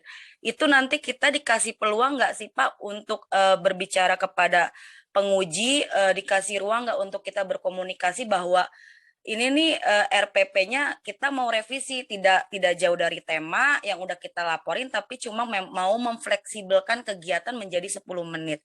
Itu kira-kira bisa nggak Pak? Terima kasih Bapak, mohon maaf sebelumnya. Assalamualaikum warahmatullahi wabarakatuh. Ya Bu Irma, terima kasih pertanyaannya nih. Gimana nih? Mungkin Bu Dasni atau Pak Tatang bisa menjawab mengenai RPP? Ini Pak Tatang karena terbiasa juga nulis RPP. Baiklah, Pak Agus, saya coba ya. Iya, Pak Kalau Tatang. RPP, kalau dulu sih saya waktu praktek, pertama itu saya atur sesuai simulasi 10 menit gitu. Kan ada alurnya kan, misalkan 2 menit pembukaan kan, misalnya kan, 2 menit lagi penutup, misalnya 6 menitnya isi gitu kan ya. Dulu saya begitu. Artinya RPP yang diupload itu sesuai RPP untuk simulasi gitu. Materinya pun materi yang ditentukan di SIM PKB. Waktu itu saya jujur kalau sih maunya saya bahasa Indonesia kan, ternyata nggak muncul di situ bahasa, akhirnya IPA. Akhirnya saya IPA kan. Saya pikir nggak apa-apa kan, SD itu kan guru kelas, saya pikir. Saya IPA waktu itu alat pernapasan pada manusia. Sampai saya tuh ke rental mencetak alat peraga kan, karena yang saya inginkan tuh bahasa nggak ada. RPP yang saya upload pun RPP simulasi, bukan RPP ngajar di kelas. Itu aja sih pengalaman saya. Pak Agus ya, yang tadi nanya ya. Jadi emang sih idealnya sih RPP disesuaikan dengan kita ngajar simulasi. Cuman kalau masalah edit itu apa dikirim ulang saya belum paham tuh Pak Agus. Karena memang saya nggak pengalaman situ kan. Dulu saya upload sekali langsung beres gitu. Jadi nggak ada proses membuang yang lama, dikirim yang baru, saya itu belum pengalaman. Hanya pengalaman saya, waktu saya buat RPP disesuaikan dengan waktu simulasi 10 menit.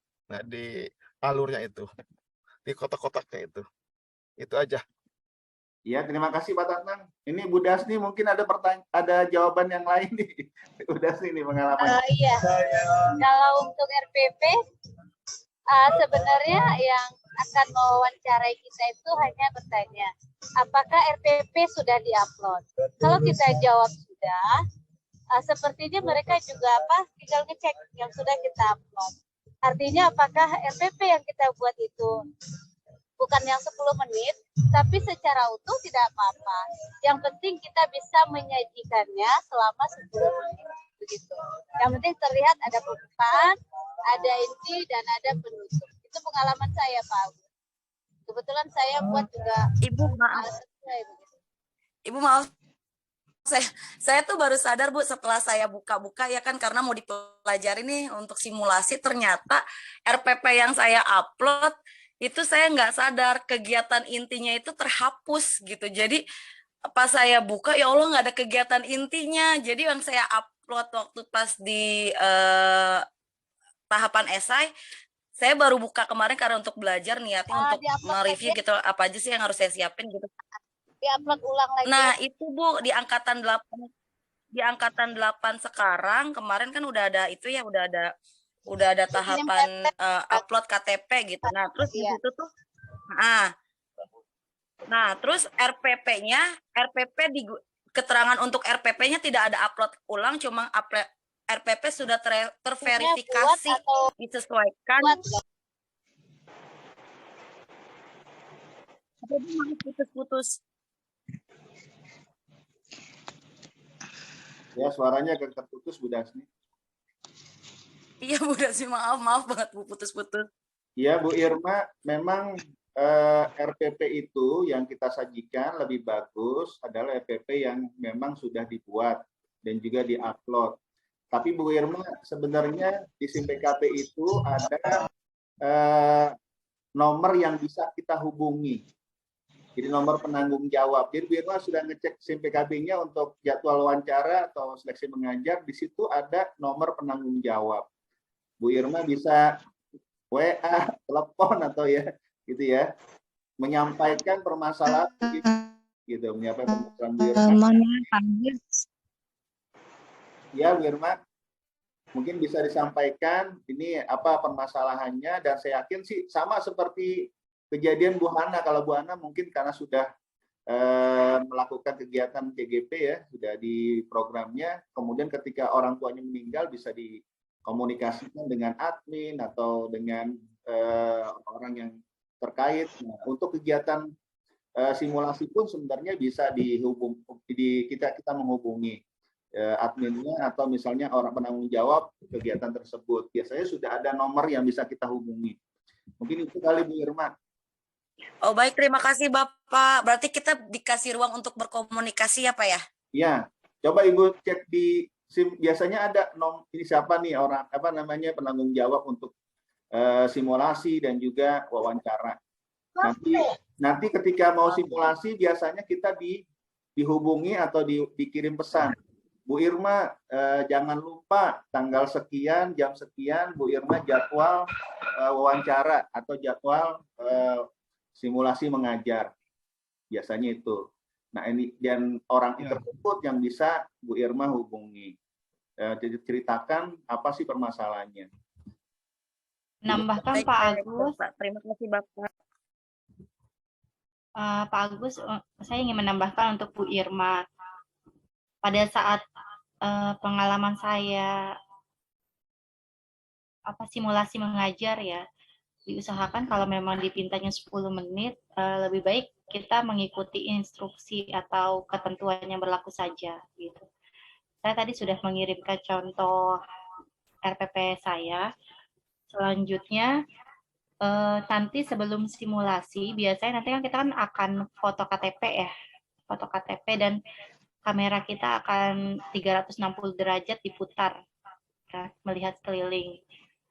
Terus nanti kita akan ditanya dulu tuh biasanya tentang mau materi tentang apa, dan kalau udah siap baru kita mulai. Nah setelah itu biasanya nanti akan wawancara lagi terkait pembelajaran yang tadi kita sudah simulasikan. Kalau saya itu nggak ditanya seperti Pak Ahmad ya, kalau saya ditanyanya tentang penilaian. Jadi kita harus paham betul RPP yang kita buat, makanya itu kan dikasih 10 menit. Nah, itu mempermudah kita untuk memahami RPP yang kita buat. Karena kan hanya 10 menit ya, jadi kita bisa menjelaskan kembali dari tujuannya dan penilaiannya serta kegiatan intinya. Kalau pengalaman saya seperti itu Bu Irma. Terima kasih. Terima kasih Bu. Mohon maaf Pak Agus, bisa untuk nambahkan Bu Irma? Silakan bunyi Mas. Iya, mohon maaf nih, kebetulan tadi kan Bu Irma ngomong sudah mengupload RPP, kemudian RPP-nya salah ya, ingin mengupload kembali, apakah itu boleh apa tidak gitu ya. Pengalaman saya Bu Irma, waktu CPG Angkatan 5 kemarin, itu saya sampai 3 kali mengupload, jadi ada perubahan revisi, bahkan sampai 2 hari menjelang mau praktek mengajar itu malamnya saya masih sempat mengupload yang terakhir. Jadi itu biasanya nanti kita ada seminggu biasanya sebelum kita praktek itu kita diberi waktu untuk memperbaiki RPP. Jadi Ibu nggak usah takut yang udah Ibu kirim tadi yang salah, Ibu nanti akan bisa mengupload kembali RPP yang memang sudah kita buat dalam waktu 10 menit seperti itu Pak Agus. Terima kasih. Terima kasih Ibu. Ya, terima kasih. Ya, gitu aja Pak Agus ya. Iya. Ya, lanjut. Ini ada Pak Sudirman. Pak Sudirman ingin bertanya. Silakan Pak Sudirman. Assalamualaikum warahmatullahi wabarakatuh. Waalaikumsalam. Silakan Pak. Iya Pak, maaf Pak, izin saya mau bertanya Pak. Kan saya baru pertama kali mendaftar sebagai CPP Pak, sebagai pengajar praktek. Itu bagaimana ya Pak, agar saya nanti untuk memenuhi persyaratan yang ada di CPP dan terlengkapi, dan sehingga saya bisa mengisi pertanyaan atau esai-esai yang memenuhi dengan karakter. Apa saja ya Pak untuk agar saya dapat lulus dalam tes CPP ini Pak? Minta sarannya atau masukannya Pak. Iya, terima kasih Pak Sudirman. Ibu Dina nih, ada Bu Dina nih, Bu Dina. Oh, Bu Dina terlempar. Bu Dina silakan Bu Dina untuk mungkin memberikan sharing-sharing nih apa saja untuk menjawab tadi yang disampaikan oleh Pak Sudirman. Iya, jadi CPP sama CGP sebenarnya sih sama sih pertanyaannya ya Pak Agus ya. Sama, itu teknisnya juga sama. Supaya lulus ya, supaya lolos CPP yang saya bilang tadi, setelah persyaratannya kita sudah lolos, yang berikutnya kan wawancara tuh ya kan. Nah, apa namanya, esai dulu ya, ngisi esai dulu. Esai dulu, iya. Esainya yang saya bilang tadi, dari awal sampai terakhir itu harus runut Pak, gitu loh. Harus runut, harus sesuai temanya di awal. Iya, jadi bikin dari atas ya Bu ya? Jadi awalnya itu kan kalau nggak salah latar belakang, kalau saya lihat sih waktu itu ya ada latar belakangnya apa, terus kemudian bermanfaatnya di mana ya kan? Ya. Terus kemudian produk akhirnya apa gitu kan? Nah itu. Nah usahakan hal yang terbaik dari yang Bapak punya gitu Pak. Jadi pengalaman Bapak yang paling baik yang bisa bermanfaat dan ada produknya. Begitu. Dan mengimbas ya, biasanya tuh mengimbas. Kalau yang nggak ada imbasnya, biasanya nggak lolos yang kayak gitu. Jadi harus berurutan dari awal sampai akhir tuh sama. Misalnya kalau awalnya tentang apa? Misalnya tentang PGRI ya udah PGRI terus gitu sampai bawah gitu. Kalau misalnya tentang pelatihan nih Bapak bisa jadi narasumber pelatihan ya udah tentang pelatihan itu aja gitu. Jadi ada benang merah gitu antara satu dengan yang lain gitu Pak. Oh gitu. Kalau misalkan itu Bu, kita pengalamannya bagaimana untuk memberikan seorang guru penggerak cara mengajar tentang matematika begitu nggak apa-apa ya Bu ya? Ya bisa begitu juga misalnya pembelajaran gitu bisa. Kalau misalnya pembelajaran itu bisa menginspirasi teman-teman Bapak di sekitarnya, kemudian banyak dimanfaatkan oleh teman-teman rekan satu sekolah itu, apalagi ke sekolah-sekolah lain misalnya itu bisa diangkat Pak. Gitu. Yang penting ya itu keywordnya itu ada kolaborasi, ada organisasi ya, pengorganisasian maksudnya. Kemudian apakah bisa diikuti oleh banyak orang gitu loh Pak. Iya, maksud diikuti oleh sama rekan-rekan guru kan ya Bu? Itu bisa. Kayak bisa, misalnya Pak. Kalau di kita kan ada kegiatan sholat duha dan yasinan gitu ya Bu ya. Ya itu pokoknya juga bisa. Itu kan ya intinya ya itu Pak, program Bapak yang bisa dimanfaatkan oleh orang banyak, kemudian juga diikuti ya, jadi menginspirasi banyak orang. Nah itu bisa Pak diupload. Tapi kalau misalnya hanya pembelajaran biasa yang nggak ada keistimewaannya itu mesti diganti Pak. Oh gitu. Yang berimbas gitu. Berarti kayak semacam keistimewaan atau kelebihan kita yang orang lain tidak punya. Nah gitu. Jadi Bapak jadi diri Bapak sendiri deh pokoknya. Bapak jual diri Bapak di PGP ini. Gimana PGP itu bisa menerima Bapak gitu. Gimana Bapak pantas untuk masuk ke PGP ini gitu loh Pak. Ngerti Bu. Ya, itu Pak. Jadi potensinya dilihat lagi Pak, potensinya dilihat lagi. Kalau Bapak misalnya rajin ikut pelatihan aja itu udah bagus, misalnya. Berarti kayak misalkan kita ikut pelatihan kayak semacam di pelatihan di Depsos, Ya, itu ya. kayak membantu masyarakat atau Nah, bisa itu Pak. Oh ya udah berarti Bisa. karena kan itu kan membantu juga semacam kan itu ada hubungannya kan di situ Ya, nanti ada pengembangan diri namanya, pengembangan diri.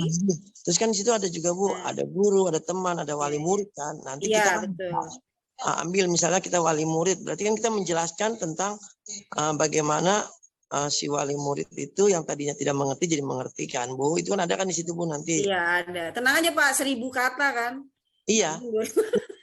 Ya udah Bapak cerita aja di situ. Iya, saya sih Bu cerita. Maksudnya itu nanti RPP-nya kan apa lain dengan yang kita dari organisasi itu bisa nggak sih Bu? Misalkan kita RPP-nya MTK, sedangkan dari tema atasnya itu kita mengenai sosial atau membantu seseorang bagaimana diri kita ini yang tadinya tidak bersosial jadi sosial begitu Bu. Gimana Bu? Oke, kalau misalnya tentang RPP itu berbeda dengan esainya Pak. Jadi kalau RPP itu udah ditentukan. Oke deh kalau gitu takutnya kita nyambung ke situ nanti salah. Enggak. Jadi kalau itu kan tentang guru ya. Jadi kalau RPP Pak itu sudah ditentukan itu temanya apa, di kelas berapa, Bapak tinggal pilih mau pilih yang mana gitu. Berarti aman deh Bu. Berarti yang penting esai dari atas dari awal sampai akhir itu nyambung kan Bu? Harus ada benang merah Pak. Oke. Makasih Bu. Oke, semangat Pak Sudirman. Ya, terima kasih Pak Sudirman. Benang putih ya Pak, benang merah. Benang merah. Kalau benang merahnya habis, pakai benang yang lain boleh. Nah, kalau itu boleh. Assalamualaikum warahmatullahi wabarakatuh. Waalaikumsalam warahmatullahi wabarakatuh. Ya Ibu Yesi Marlina, silakan. Silakan Bu Yesi. Assalamualaikum warahmatullahi wabarakatuh, Pak Agus. Waalaikumsalam. Ya Bu Yesi silakan. Dari mana Bu Yesi sekolahnya? Saya dari Sumatera Barat. Waduh, jauh ya. Iya, kotanya Kota Pariaman. Iya, silakan Bu Yesi. Ya, saya kan lulus PGP angkatan 8 kemarin, Pak.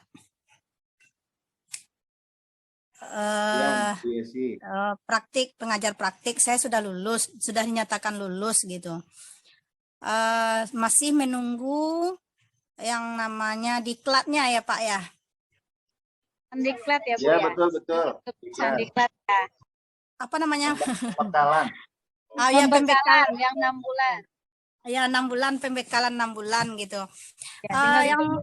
Sini yang mau saya tanyakan gitu, setelah kita lulus ini kita dikasih pembekalan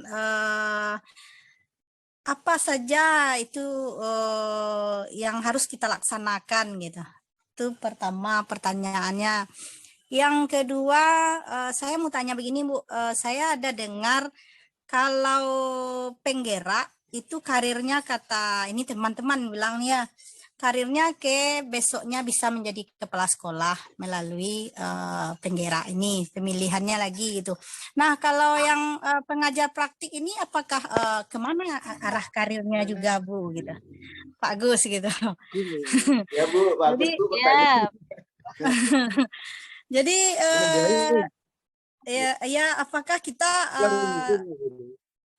itu yang saya tanyakan untuk sementara waktu dulu Ibu Bapak gitu. Mohon pencerahannya gitu. Terima kasih. Assalamualaikum warahmatullahi wabarakatuh. Waalaikumsalam warahmatullahi wabarakatuh. Ya Bu Dasni nih, ayo dijawab nih. Iya Bu, jadi setelah nanti Ibu pembekalan dan insya Allah lulus ya. Nah setelah Ibu lulus, nanti Ibu bertugas sebagai pendamping calon penggerak selama 6 bulan. Nah, yang didampingi melakukan kunjungan ke sekolah berdasarkan jumlah CGP yang sudah dialokasikan ke kita. Kemudian memimpin lokakarya orientasi sampai lokakarya ke-7. Nah, untuk kepala sekolah kalau memang usianya masih 50 tahun ke bawah, langsung mendaftar sebagai fasilitator. Kemudian akan menjadi CGP melalui rekognisi namanya. Tapi kalau usianya sudah 50 tahun ke atas, karirnya menjadi fasilitator. Itu saja bedanya, Bun. Jadi kalau usianya masih 50, bisa nanti jadi CGP. Setelah dia lulus menjadi fasilitator dan melalui jalur rekognisi. Begitu. Mungkin jelas Ibu. Maaf ini agak Cukup jelas Bu. Gini satu lagi Bu. Kita kan sudah lulus nih pengajar praktik. Kita pendamping guru penggerak gitu. Apakah guru penggerak yang kita dampingi itu adalah angkatan guru 8 ya?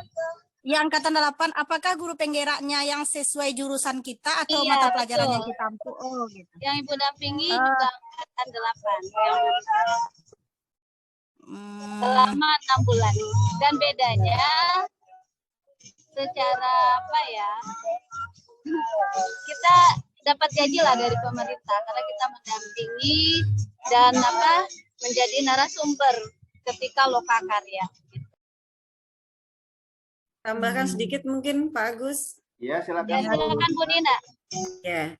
Jadi begini teman-teman, untuk yang PP, untuk yang CPP ya jangan khawatir karir ke depannya. Jika misalnya kita usianya belum 50 tahun, berarti kita bisa mendaftar menjadi fasilitator rekognisi namanya. Nah, fasilitator rekognisi itu nanti dapat 2 sertifikat. 1, sertifikat fasilitator, yang kedua sertifikat CGP gitu. Ya, jika usianya kurang dari 50. Kalau yang lewat dari 50, nanti kita masuknya ke fasilitator atau kita bisa ikut di ini namanya ahli ya. Praktek ahli kalau nggak salah. Nah, itu bisa atau bisa juga yang lainnya. Jadi jangan kita berkecil hati untuk yang sudah ngeklik PP gitu ya, CPP, jangan khawatir bahwa kita juga punya karir ke depannya juga lebih baik Ibu. Jadi semangat ya Bu ya, maju terus. Iya, terima kasih Bu Dina. Kebetulan umur saya baru 40 tahun. Nah, itu. Ya, itu Bu. Jadi ikuti aja alurnya Bu, tuntaskan apa yang sudah dimulai. Oh, terima kasih Bu Ya, Dina Bu dan Yesi, Pak terima Agus. kasih pertanyaannya. Nanti Bu Yesi memang untuk siapa sih yang akan didampingi? Jadi dampingi itu otomatis tadi angkatan 8 juga. Kemudian jenjangnya apa? Tergantung kebutuhan dan juga CGP yang ada.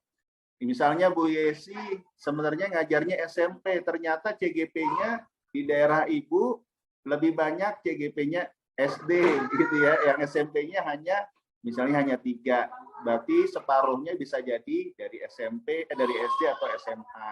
Dan memang yang namanya kita yang menjadi pengajar praktek ini, kita bukan masalah jenjang SD, SMP, SMA, karena bisa jadi yang SD menjadi pengajar praktik bagi guru-guru SMA, tergantung CGP yang ada. Tapi kalau CGP-nya ternyata Bu Yesi ngajar SMP, ternyata CGP SMP-nya banyak, ya pasti biasanya diarahkan untuk menjadi pendamping guru-guru SMP. Itu Bu Yesi. Ya, oke Pak, terima kasih Pak. Ya, lanjut nih, terakhir Pak Risiono ya. Semangat. Pak Risiono untuk bertanya, silakan. Oke, terima kasih Pak Agus. Salam kenal untuk semua. Mungkin saya bukan bertanya, ingin sedikit menambahkan. Tadi Pak Sudirman kayaknya, sekaligus mungkin untuk teman-teman yang lain. Sebelumnya perkenalkan, saya Risiono, saya dari Kabupaten Kupang, Nusa Tenggara Timur. Senang sekali sore ini bisa bertemu dengan Bapak Ibu Guru di Ibu Kota. Waduh, sudah jauh nih Pak Risiono, luar biasa. Saya baru selesai proses pendidikan guru penggerak angkatan 4. Jadi saya dapat informasi kegiatan ini. Jadi di saat yang sama juga kami di sini komunitas guru penggerak akan melakukan coaching klinik. Jadi saya belajar banyak dari kegiatan hari ini, bisa menambahkan hal-hal apa yang perlu saya nanti sampaikan di teman-teman yang ada di sini. Kebetulan beberapa teman juga sudah hadir di acara ini. Yang ingin saya sampaikan tadi di Pak Sudirman, mungkin sekaligus untuk teman guru yang lain, soal pengisian esai yang ada 5 atau 6 pertanyaan itu dengan sub-sub pertanyaannya. Betul tadi banyak sudah disampaikan bahwa di esai itu kita cerita pengalaman pribadi dan kita menjual diri. Kira-kira apa sih yang dijualnya? Nah, saya ingin sharing bahwa ceritakan di esai itu bahwa kita adalah pribadi yang reflektif, yang inovatif, yang kolaboratif, yang mandiri, dan yang berpihak pada murid. Jadi teman-teman yang sudah mengikuti pendidikan guru penggerak pasti tahu bahwa itu yang selama ini kita kenal sebagai nilai-nilai guru penggerak. Jadi untuk yang masih pendaftar, arahkan tulisan ke 5 nilai itu. Ceritakan bahwa kita ini reflektif, kita ini inovatif, kolaboratif, artinya bisa bekerja sama dengan orang lain, kemudian kita juga mandiri, dan kita juga pembelajarannya itu berpusat pada murid, artinya berpihak pada murid. Mungkin itu yang bisa saya share dengan Bapak Ibu guru semua. Terima kasih, salam dari Kupang. Selamat sore Ibu Bapak. Assalamualaikum warahmatullahi wabarakatuh. Terima kasih Pak Resyono, nih memang luar biasa nih. Berpihak atau berpusat pada murid. Memang penting banget nih Bapak Ibu nih ketika kita jawab pertanyaan-pertanyaan yang terjadi. Saya tanya dulu nih, karena memang waktunya 2 menit lagi selesai. Saya tanya dulu, mungkin narasumber Bu Dasti gimana ya? Atau Bu Dina? Siapa Pak? Apa lanjut aja nih, ada yang mau bertanya? Selesaikan dulu Pak pertanyaannya ini teman-teman. Ya.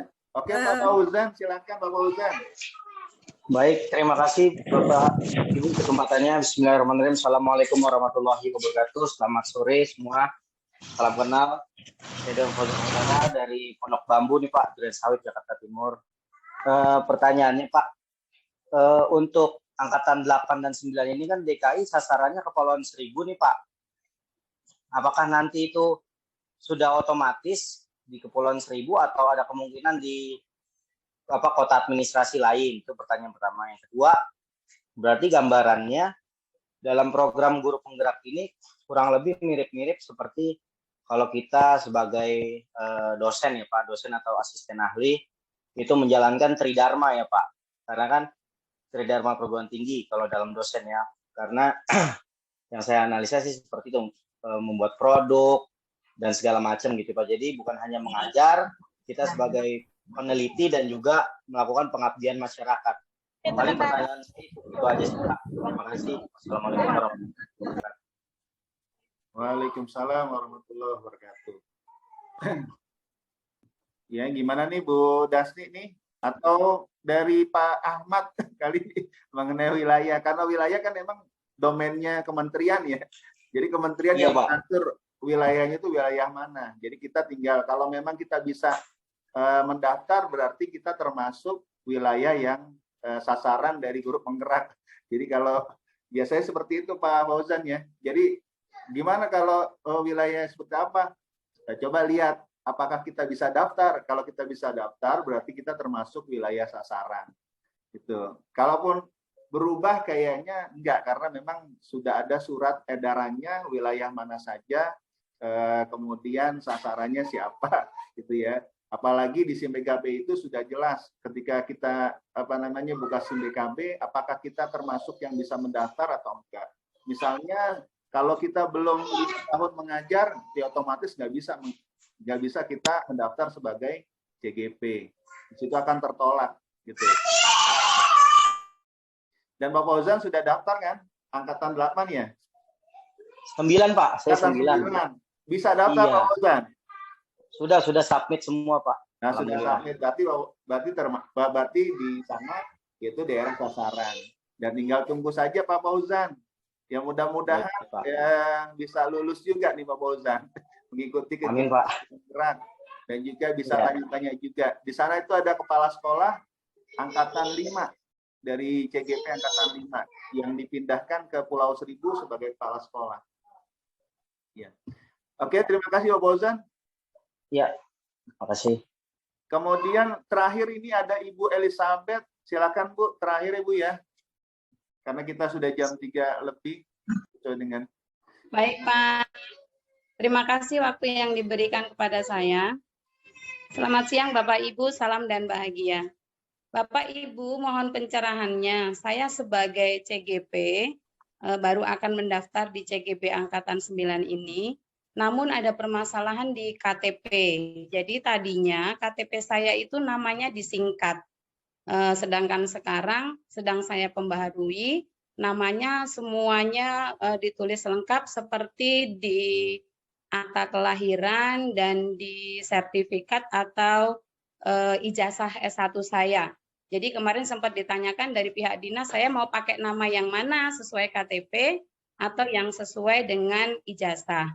Lalu keputusannya sesuai dengan ijazah karena semua nama ditulis lengkap. Namun hingga saat ini sudah berjalan 3 bulan, KTP belum jadi. Apakah saya harus upload KTP yang lama atau upload suket saja, Bapak? Surat keterangan dari Dukcapil. Demikian, terima kasih. Ya, terima kasih Bu Elizabeth. Coba ini ada Bu Dasti atau Bu Lestari bisa menjawab mungkin nih dari Bu Elizabeth atau Bu Dina nih. Silakan Bu mengenai KTP. Saya juga bingung nih kalau KTP karena ini berhubung dengan data diri ya. Iya Pak Agus, saya coba menjawab. Kalau untuk KTP itu memang ada kasus waktu itu CGP karena dia ada kesalahan nik, aturan dia lulus nggak jadi lulus. Jadi memang harus sesuai ya Bapak Ibu ya. Jadi kalau bisa diupload sebagai kelengkapan administrasi yang valid begitu. Kalau memang ada space untuk mengupload dua kan ada kita kan harus upload itu. Kalau memang ada bisa untuk mengupload lagi untuk yang dari Dukcapil, saran saya upload lagi saja. Karena itu mempengaruhi kelulusan seleksi administrasi. Karena itu tahun lalu namanya mungkin ada hadir di sini ya lagi Zoom, gara-gara salah nik itu nggak lolos. Begitu. Nanti dicek kembali di SIM PKB-nya. Iya, betul. Iya Bu, kalau saya permasalahannya di nama itu Bu, jadi di KTP lama namanya masih disingkat.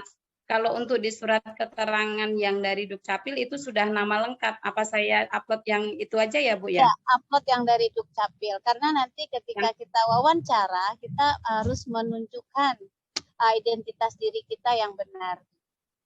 Iya, sambil menunggu yang baru keluar ya Ibu ya. Iya. Pakai surat itu ya. Iya, mudah-mudahan dilancarkan dan jangan lupa setiap itu nanti kita ada PJ-nya. Nanti kita Bu Elizabeth bisa tanyakan lagi kembali kepada PJ-nya. Ya, baik. Atau mungkin kalau misalkan diupload dua-duanya boleh Bu, KTP yang lama dan beserta suket yang baru. Kalau memang ada space untuk mengupload 2 berkas, silakan. Yang penting ditulis keterangan ada keterangan di situ bahwa ini yang benar supaya nanti adminnya nggak bingung begitu. Begitu. Ya, baik. Mudah-mudahan dilancarkan ya. Semoga sukses. Amin. Terima kasih doanya. Ya. Terima kasih Bapak Ibu.